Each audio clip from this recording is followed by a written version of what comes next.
All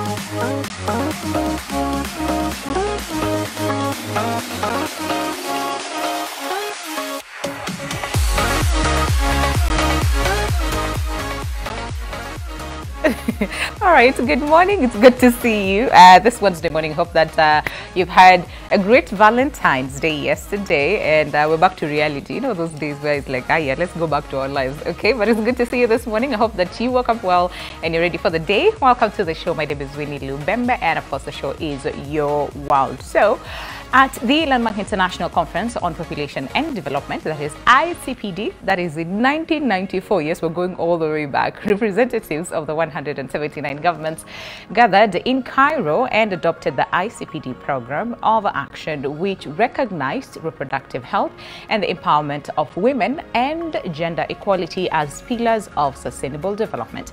Well, 25 plus years later, in November, that is in 2019, the Nairobi Summit, also known as ICPD25, was held in Nairobi, that is here in the country, just to celebrate the 25th anniversary of the Cairo Conference. At the same time, the international community was working towards meeting the UN Sustainable Development Goals by the year 2030. So today, we'll be focusing on Kenya's commitment and tracking progress made so far. How are we doing? Where are we? And of course, what are some of the areas that we need to strengthen? So all those commitments, again, we want to discuss in today's conversation. Of course, to help us with the same, we have Alberta Wambua, who is the Executive Director, Gender Violence Recovery Center. You know what? Every time I meet someone that I haven't seen in a long time, I'm tempted to say Happy New Year. But listen, we're way past that. So it's so good to see you again, Alberta. Karibu sana to the show. The last time you were here is like many, many months ago, yeah? But Karibu sana. We always love it when you're here. And we also have Monica Nthumbi, who is a Senior Reproductive Health Manager at Population Services Kenya. Karibu sana. First time here on the show. Oh, sure, it is. I really hope that you feel welcome. Very welcome. Very welcome. I like that. Karibu sana to the conversation. And let's just start with the basics, Alberta. You see, most of the time when we talk about gender-based violence, the first thought that we usually comes to many people's minds is women. Right? But can we just get to understand, first of all, gender-based violence? Get the basics. So let's stop pretending. Happy New Year. Right?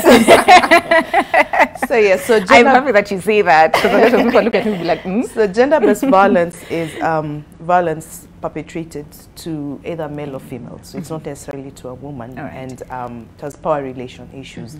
And there are different forms of gender-based violence. Right. So there's sexual violence, there's physical violence, there's emotional violence, there's economic violence, there's harmful practices, and all these forms of violence happen in Kenya. Something else then I would like to mention is that, as you rightfully say, where a lot of people think it's violence, it's violence against women. Gender-based violence can happen to either genders. But a lot of a bigger percentage of the survivors are women. So at the Gender Violence Recovery Center, for example, 90% of the survivors are women and girls. Hence, then you'd find more focus on women and girls, but not to say that men are not violated. Men are also violated. All right. And some of the regions, I mean, this happens, it's cross-cutting, right? Yes. But there's some other regions, you know, that are affected mostly. I was looking at the physical violence, and Bungoma actually takes the lead. And I was trying to figure out, like, why, you know, when it comes to physical violence. But anyway, can we just talk about some of the regions that are mostly reported cases of gender-based violence? So, yes, so we have different forms of violence, different prevalence, based also on the forms of violence for different regions. Okay. And there's some regions where it will be highly reported, there's some regions where violence will happen and it's not reported because it's culturally entrenched and it's socially acceptable. So, for example, there are regions where they have female genital mutilation, which is a form of harmful practice and child marriages, but you won't find a lot of them, for example, reported. And that's maybe the coastal region, the northern region. You'd have areas, as you said, like Bungoma, where there's intimate partner violence, a lot of physical violence. Same happens, for example, in Nairobi, in our facilities in Nairobi and Kajiado, you'll have a lot of sexual violence at about 90%, whereas it's different. So, and one thing I'd also like to mention is that you may find a form of violence, so for example, sexual violence, but the survivor is also experiencing emotional, psychological torture, So you also have different forms of violence together. So for example, the child marriage, we'll have child marriage, we'll have defilement, maybe they have undergone female genital mutilation and all that.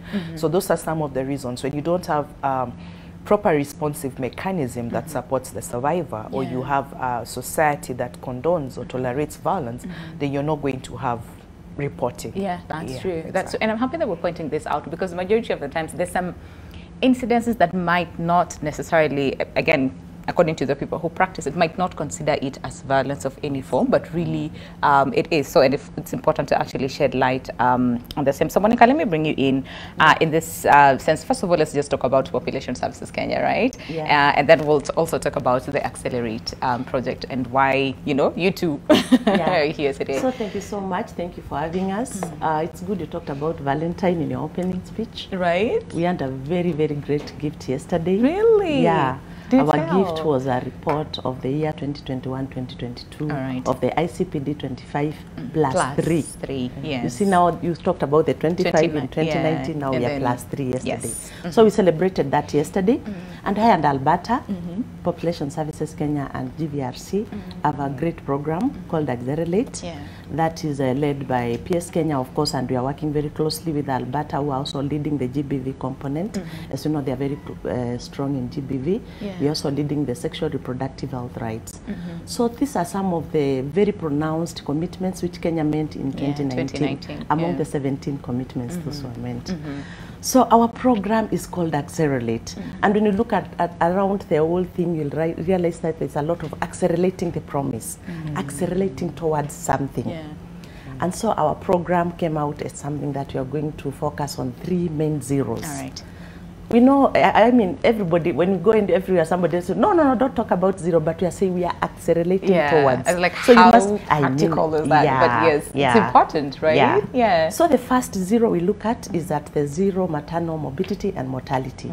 That means 0 sicknesses for the woman. And when you talk about maternal, we focus at the woman of reproductive age, that is 15 to 49. And then morbidity is about deaths. So we don't want to see mothers getting sick or at least dying of things which can be prevented, and especially giving birth, giving life. The second 0 is about the 0 unmet need for family planning and reproductive health. And that one is measured through the family planning, and I'm sure we'll be discussing this later, maybe when you look at the KDHIS. Then the third 0, and very, very crucial, especially post-COVID and during COVID, is the 0 gender-based violence and harmful traditional practices, what we normally call the HTPs. So those are the 3 zeros that we intertwine, and we really mix them in 13 counties, the most need counties. And we look at them, we look at the interchange, and we also work with the government and with other actors, at least to make sure that the program really works. And at this point, it's also good to recognize that it is funded by the Danish, the Royal Danish Embassy. We call it Danida locally. All right. Accelerate.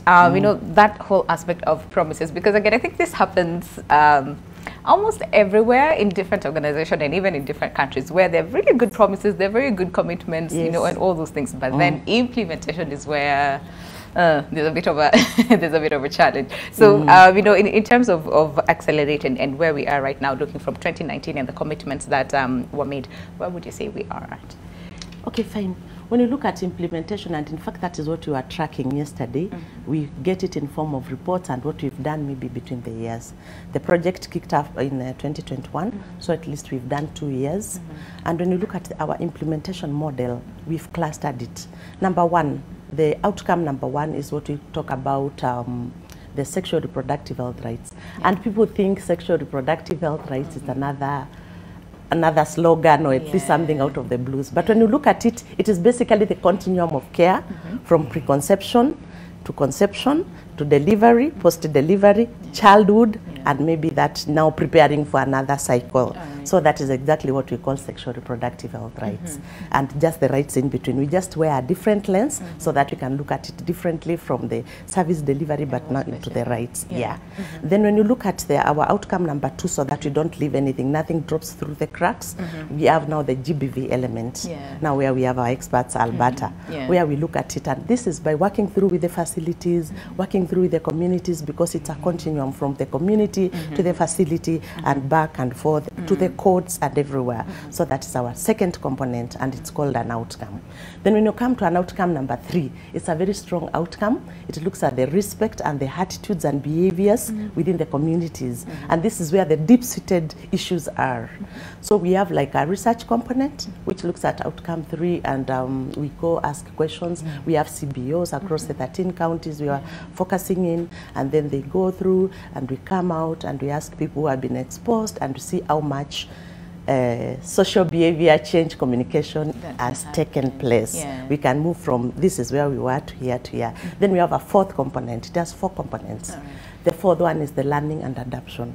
You know, you have to get something, what are we learning from this, and how can we adapt it to the next? Absolutely. Then there's a very unique I would call it an output on an outcome. It's an outcome. It cuts across where we work now with the governments and the likes of the ICPD and the ministry, the divisions, and all that. Absolutely. Yeah. All right. Yeah. Well, we might actually talk about them a little bit, deeper, just to see then, tracking progress for all those.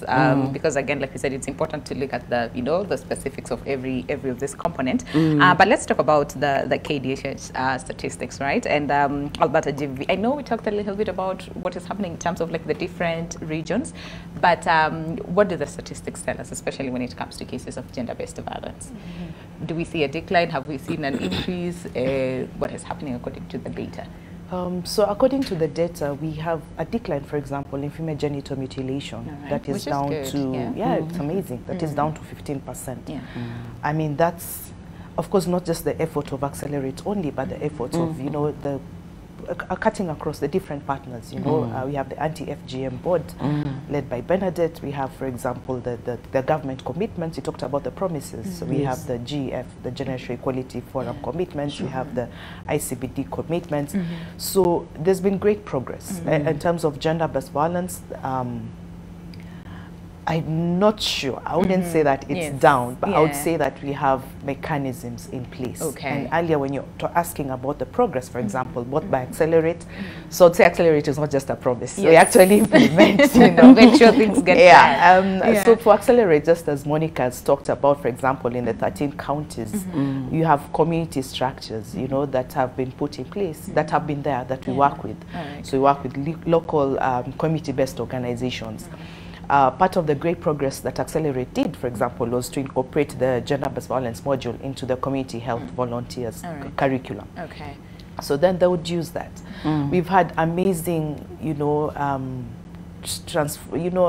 change stories, success stories for survivors and practical referral mechanisms, so that it's not just referral protocols or things like that. You can actually we have survivors. We have survivors who've come from Lodwar simply because of the different, creating awareness. Earlier you're talking about the people who either violated or violate and do not know that it's gender-based violence.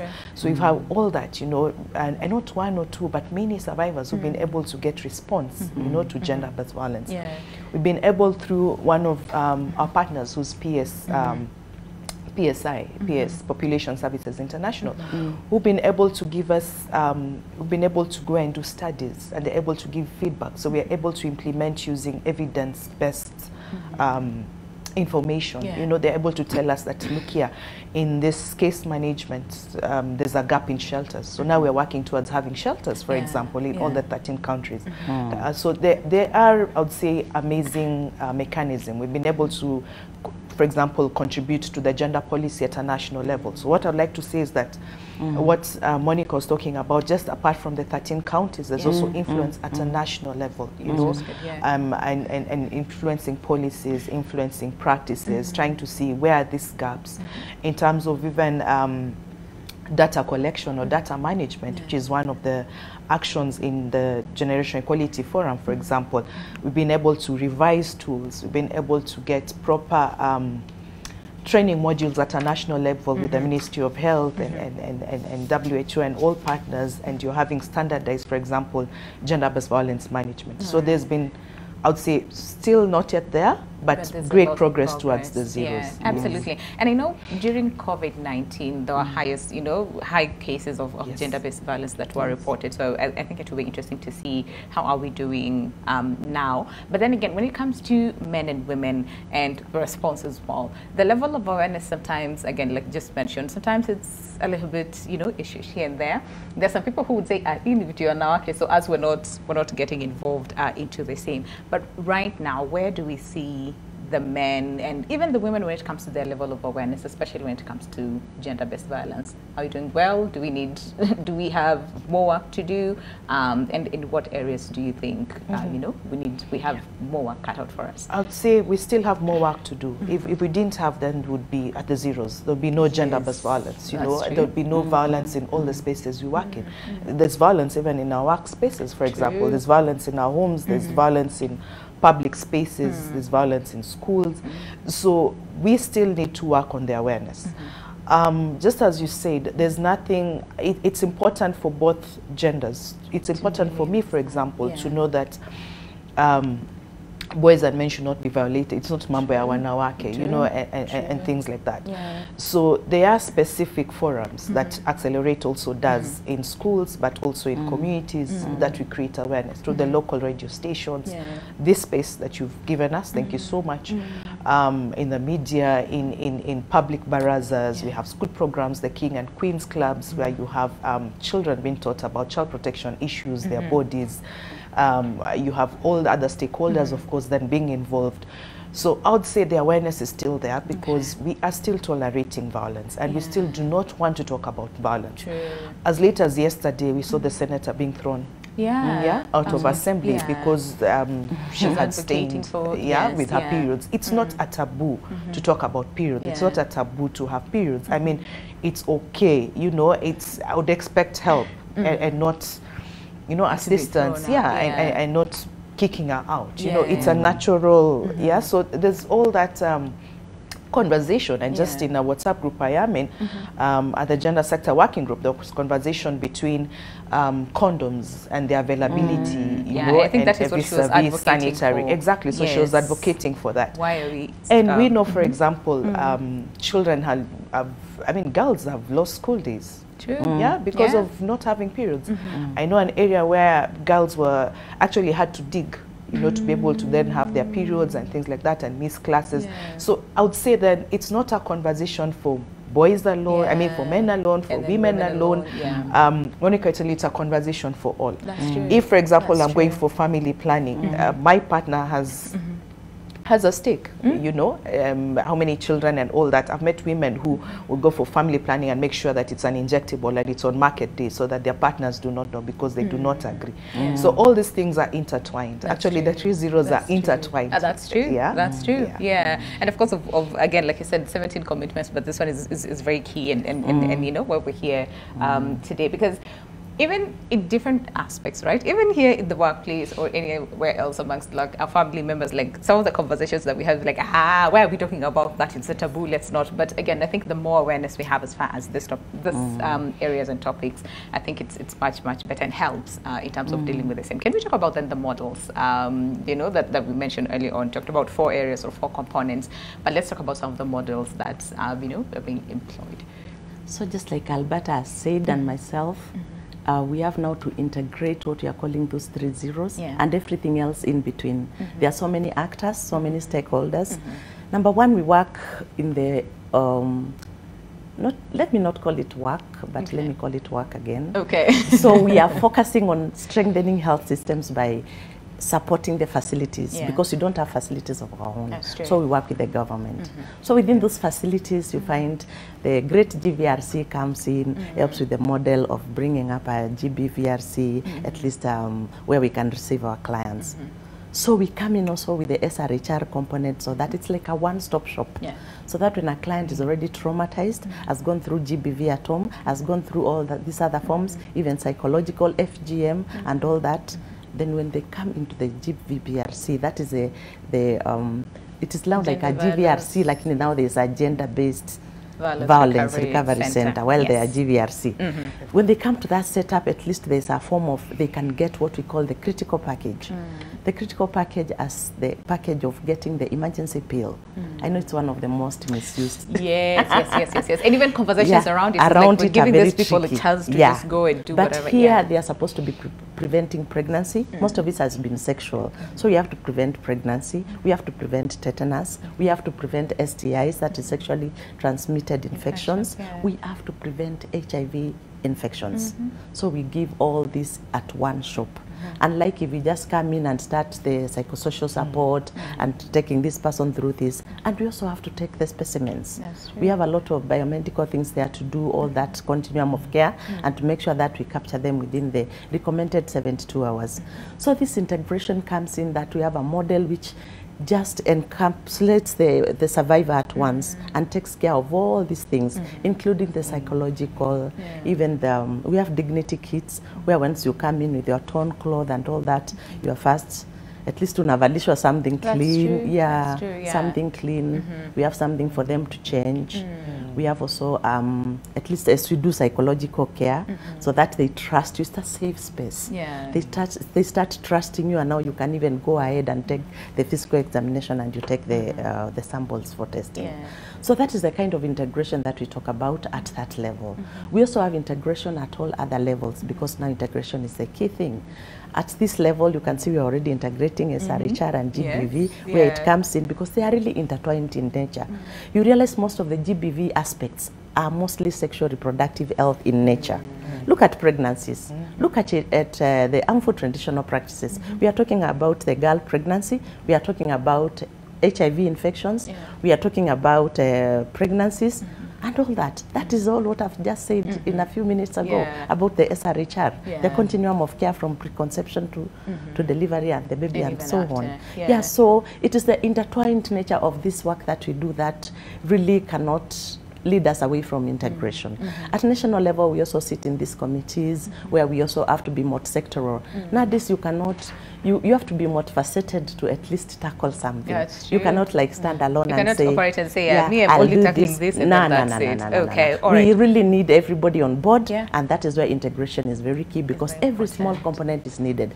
And for these clients or survivors who come, it may look very small just to tell her, walk to casualty or walk to the labo, and you just lose them like that. That's true. You don't really understand the magnitude. And then you want to send them to different places. I see that. I see that, and it's really, really important. All right. So when we come back from the break, because we need to literally go on a break right now, we want to understand what happened in Kilifi and in Samburu as well. And Alberta, you also tell us, you know, as far as since GVRC was, you know, born, if I can say, how many cases have you dealt with so far, and of course, what should we be looking out for in the near future? What sort of conversations should we be talking about in the future? But for now, let's take that short break. If you have any question for Alberta or, you know, for Monica, feel free to send them our way. And of course, they'll be answering all your questions right after the break. Stay with us.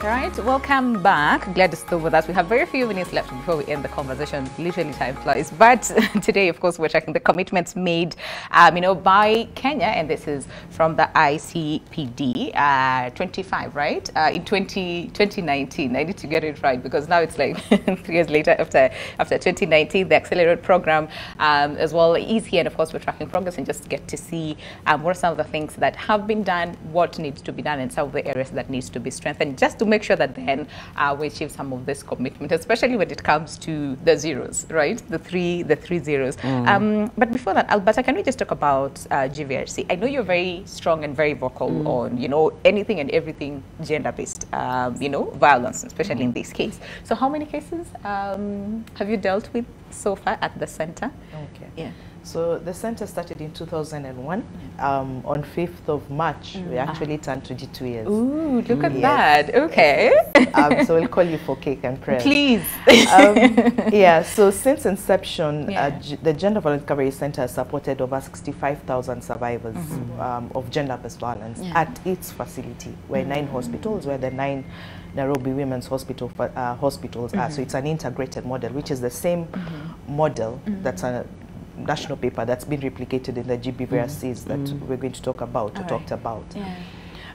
We've also have what we call an emergency response. So there are times where you have the survivors are not able to come to the facility. So for example, during the Tana crisis, the Mount Elgon crisis, the emergency in 2007, for example, when there's electoral violence. And through this, we've also then supported a further over 180,000 survivors of gender-based violence. So this is both, what would I say, both genders, and the youngest, and 76% of our cases are usually sexual violence. That's like the biggest form of violence, gender-based violence that we get. The youngest sexual violence survivor has been a 3-year-old, and the oldest has been 105. 10% of the cases would be men, answering the first question you asked me earlier. So the survivors, most of them would come to us. They would walk to our facilities, self-referrals. Then we'd have the next referral source being the police. So work closely with the police, with the teachers, and the different groups that we've talked about. Earlier you talked about COVID. So since inception, in 2020 was the year that we had the highest number of survivors. We had over 4,000. Oh, wow. We actually had 4,067 survivors of gender-based violence. Very different from how we would support them, because then a lot of them were what we call late presentations. So they were coming way after 72 hours. They're not able to reach the facilities, so we had to do a lot of rescues and so forth. Short-term shelter. And in that particular area, we had 208 teenage pregnancies. So hence the strength also of the Accelerate program, because then you're having all these children, so to say, who are pregnant and now do not even know how to manage their hygiene, don't know where to start from, and all those challenges. And we talked about shelters a little bit earlier on, and sometimes it's either people don't know where the shelters are, or there are no enough shelters. So where are we at? Have we seen an improvement of the same? What are there plans to maybe increase the number of shelters? So shelters is one of the service provisions, was one of the commitments that are under the Generation Equality Forum that government is very keen on. We have 6 state-run or county-run shelters. But we have about 54 to 60 private-owned shelters. So a lot of the survivors that we've had, and a lot of the work that we do as service providers, is to work with the private shelters. So now there's conversation around creating standardization, or rather, you know, setting up, establishing of shelters. How are they supposed to be run? Because we, as late as this year, we've had shelter homes that have abused children. Just late, a month or two, we had 11 children who were brought to GVRC who had been abused in a shelter. So there is need to have control around that. But there is conversation to have the county government being able to contribute, so to say, resources and have shelters. And I know one such county that's very keen is Kilifi County, with the governor making a declaration during the launch of 16 days of activism. So that's a major gap, because then when survivors are violated, like at GVR, 68% of the alleged perpetrators are known to the survivors. You're not able to go home. You need that safe space that Monica was talking about. So that's also an emergency area that we want to work around. Yesterday we had commitment from the ambassador, Ole Donke, who's the Danish ambassador, committing to support 13 counties, for example, just being able to set up shelters. But of course, that's in partnership with the county government. Absolutely, absolutely. I'm really tempted to know, was it a private or state-run shelter? But again, I think most importantly, it's just to make sure that we have safe shelters, right? Where again, survivors can go. All right. Talked a little bit about Kilifi, but we also have Kilifi and Samburu. Can you talk about what happened, some of the commitments and some of these projects? Yeah, in fact, it's the same Kilifi and Samburu, because you remember we are still integrated. True. So what happened, we did bring up this integration model in Kilifi. In Kilifi, of course, even when you look at the statistics, right now I think it is the 3rd with the highest teenage pregnancies in the country. So these pregnancies are outcome of the harmful traditional practices. So it means that because it's a form of GBV, we really have to receive these children in safe places.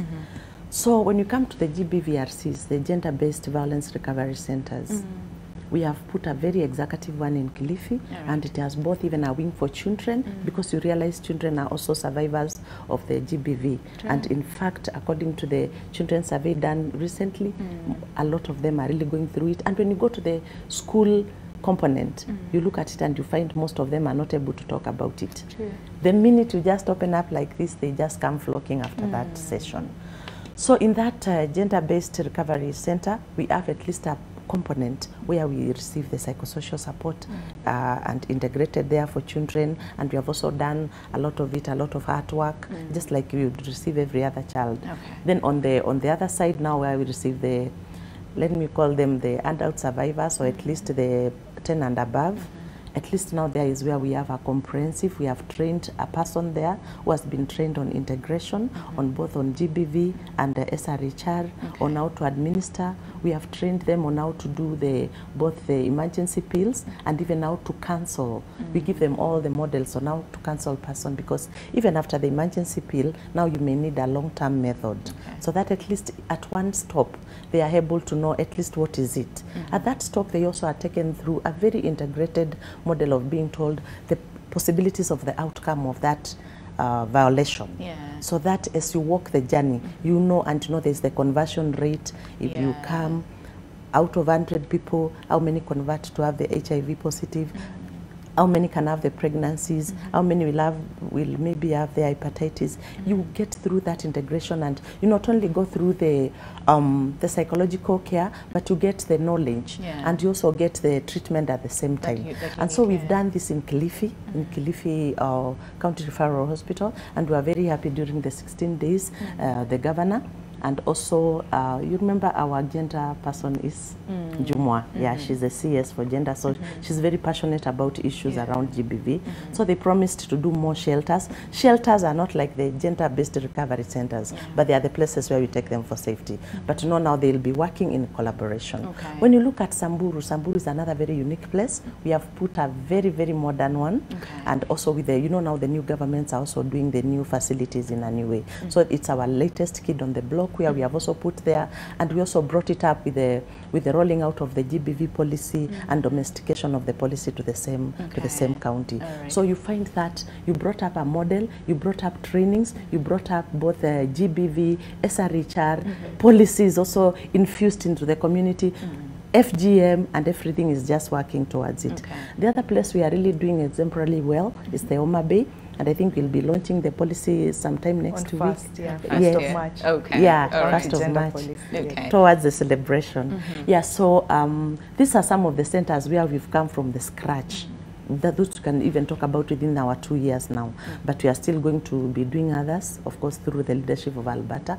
And we are going also to come in with our integration model, the one I talked about before. And we have many, many others which are already established, even the private ones, because every Kenyan deserves to go to a dignified place. We don't look at it and say, because you are private, no, we come in and make sure that we provided, at least we give the technical assistance, the TA, we give materials. Supplies and commodities are a major challenge. So sometimes we come in, we link them with the government, we link them with the reproductive health coordinators who can also supply them with the materials, dignity kits, at least something that can take care of the clients, even when they're in the private. And above all, we show them the linkages and the referrals where they can make sure that at least, because at the end of the day, we also want the government to be in touch with this. We get them the tools so that they record everything that they get, so that it eventually gets to be reflected, to be seen in the statistics. Absolutely. All right, and we're talking about the police as well, in terms of, you know, like this authority and agencies that, because sometimes again people might be scared to go and report, right? Or some might go and report a case, and then, you know, the kind of reception that they also get. So I don't know if this is also like part of the so that you work together just to make sure that this person feels safe, number one, to go report, and that action will be done, investigations will be done on time, just to make sure that this person gets justice. In fact, that's a very good question, and it's a very good concern. And yes, we work very closely with the police. And number one, when you receive a survivor, they first need to feel safe, even to go to the police. So our work is first to counsel them, to calm them down, and then refer them to the police. But you'll find that most of the times they're also extremely skeptical because of When you get also to the police, you also need to get a police desk. We are working with the police. You get a police desk and people are also sensitive. We are doing a lot of work with the police and what we call the duty bearers.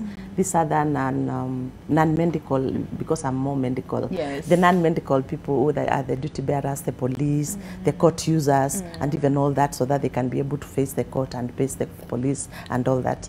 But there's a lot of, remember, we are also immersed in this culture because we are also in this setup. So you find somebody so stigmatized. May I go to the police? They may ask for something. Somebody will ask you for 1,000 to produce for you a form. Somebody will tell you, we've had cases of people have been raped. You're and when you reach at the police station, ulikuwa umevaa aje? Exactly. Sasa ona huyu. You know, those kind of things, and maybe stigma.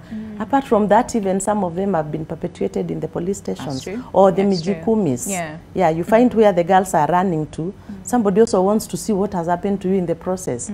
So it is really an escalation that can, it has a very high magnitude. And maybe even we are not yet there, because most of the people are not coming out to report because of the stigmas, and also we are in the cultures ourselves. Don't forget, we are also part of that culture of that place. So unaona the stigma and the cultural beliefs and what will happen, msichana wako ndio alienda amefanya kijana yetu wako, you know, that kind of a conversation. So it still boils down to building all the system, all the stakeholders, but it is something that we are doing through the help of GVRC.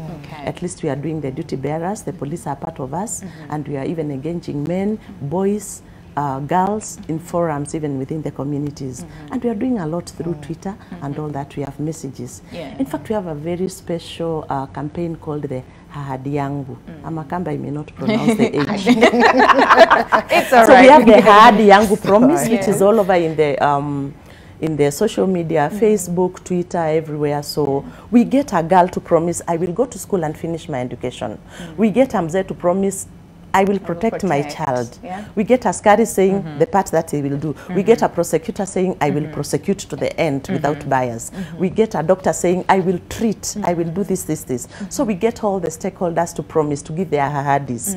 So that where you are seated, you keep your promise. I think our project approach is beautiful because everybody is promising and committing and accelerating. You know, once you promise, then you take off. So I think it's a beautiful thing. I mean, make sure that, again, you honor that promise. Yes, you honor that and not just say that because, well, simesema tu ni promise, so and all those things. Hold on to that promise. All right, and Alberta, you also mentioned a bit about cases of violence happening at shelters as well. That has been reported, but that's not only the case. Again, at GVRC, you know, and you're behind the teachers, what is it called? Beacons of Teachers movement. But according to the KDHS report, some of the common perpetrators, like we said, of physical violence included teachers at 33%, which is big, and then of course the unmarried women, against the unmarried women, and also women who have never had intimate partners. Well, for men, it stands at 46%. So the big question might be, why is this the case? Thank you. If you'll allow me, I could also add to the police and the work around the police. So yes, through Accelerate, we've also doing a lot of mental wellness sessions for the police. So I needed to mention that the police also have standard operating procedures around gender-based violence management, and they have a gender unit. And also with support from the Danish embassy, there's now specialized court for gender-based violence. So the first one was in Shanzu, and there are many more being set up under the guidance of the new CJ Kome. So that's important to mention, because at GVRC, for example, would have court cases lasting even 14 years, 10 years, and that really discouraged survivors and their families to seek justice. So that's some of the work that has been done. Going back to the commitments, the Generational Equality Forum, to prove to you that they're not just promises. One of them spoke to polycare. So there are 2 polycares that have been set up so far. With great support from the IG and Zipporah and the rest. So we have Laikipia, for example, and we also have one at the traffic police. So they're more like centers where you don't have to go to the usual desk because of the stigma and discrimination around gender-based violence still. But you can go to this side place that they're able to, you know, take samples, they're able to do crisis counseling, they're able to help. So that's already in the offing and taking off, and they're willing to set up more. So I needed to mention that.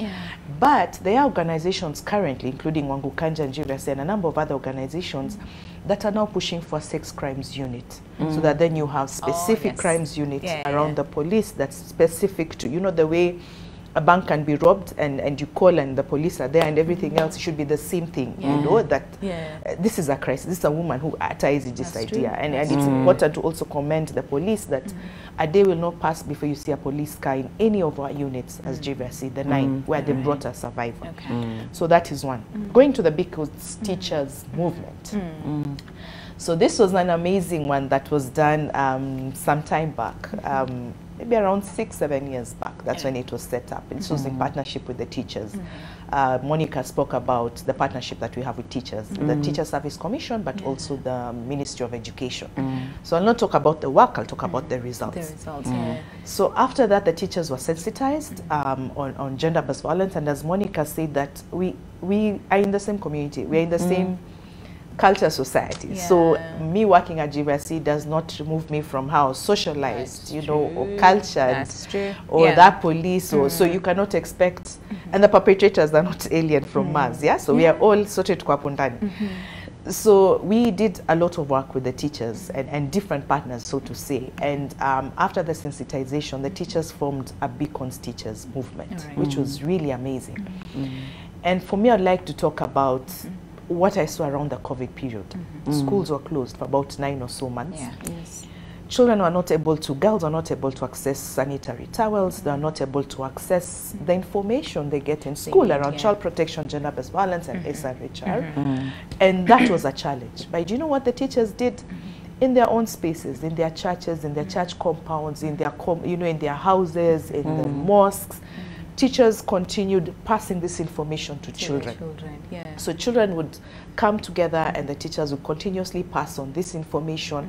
I know teachers who provided their homes as safe spaces. I know teachers who acted as, would I say, case managers. They would rescue children and reach out to GVRC, reach out to different, and it's across the country, you know. I know teachers who, through their WhatsApp group, could collect money and, you know, contribute money and get a child to a hospital and follow through with that child. I know teachers who would go to court to be able to stand with the children. So that, for me, was the amazing work that the Beacon teachers did. The Beacon teachers were teachers who, apart from just supporting the children, their lives changed. I have testimonies of children, teachers who used to beat their wives. I have testimony of teachers who used to thoroughly beat children in schools. They stopped. And what has happened, there are true cases of schools that even performance changed. You know, from certain grades to certain, they really improved. Transition level from one level to another changed. And these are true stories, you know, I mean, amazing case studies, you know, and experiences. I know schools where, for example, the Beacon teachers started the King and Queens clubs. So they created peer spaces where children would comfortably talk to each other, you know, through guidance and guidance and counseling and everything else. So these children actually even joined leadership positions, and the children have these county assemblies. I know teachers who started getting county positions, you know, so the change was not just in them as people and not just to the children, but even them as persons and even their career progression, so to say. So those are some of the amazing change stories for the Beacon teachers movement. And it's good to hear that, because again, like we started when we said, it is our issue, all of us, right? So we cannot say, you take care of that, you take care of that, this agency, GVRC, will take care of that. It is our collaborative effort. And speaking of the successes and you know, the progress as well, and I'm just going to touch this on the recent statistic, right, that was released, and we've seen a number of things, like, for example, the unmet need for family planning. 2014, it was around 18%. In 2022, it reduced all the way to 14%. And of course, all these other cases like teenage pregnancies, delivery by skilled provider, use of modern methods, again, like I think you mentioned earlier on, and the fertility rate, and as well as the prevalence of FGM. So then how do we keep this momentum? I know for some cases it increased, for example, the delivery by skilled, which is good. You know, we also saw the use of modern methods, which was good. But then, then how do we keep the momentum going? How do we see, you know, the increase in the good things and the decrease in all the, bad things. The bad things and the vices, so that, again, we are at a good place before 2030 and those commitments that we're talking about? Yeah, thank you so much. And for sure, what you can attribute to all this, and it's not efforts of the program or of ourselves alone, it is still efforts of the government of Kenya, all the other governments who have invested here, all the other civil society organizations. Look at UNFPA, like the likes of AMREF, the likes of Pathfinder, and all those other people we work with, LVCT. And together with other CSOs, we've joined the government of Kenya. At least when you go out there, we've been able to do trainings. Trainings are very important. You find a workforce which was trained way back in school. Maybe people left class in the early 2000s, late 2000s, or even if you left recently, there are things which are covered out here which are not necessarily covered in the class, in the setup of the curriculum within a medical training college or even within the university setup.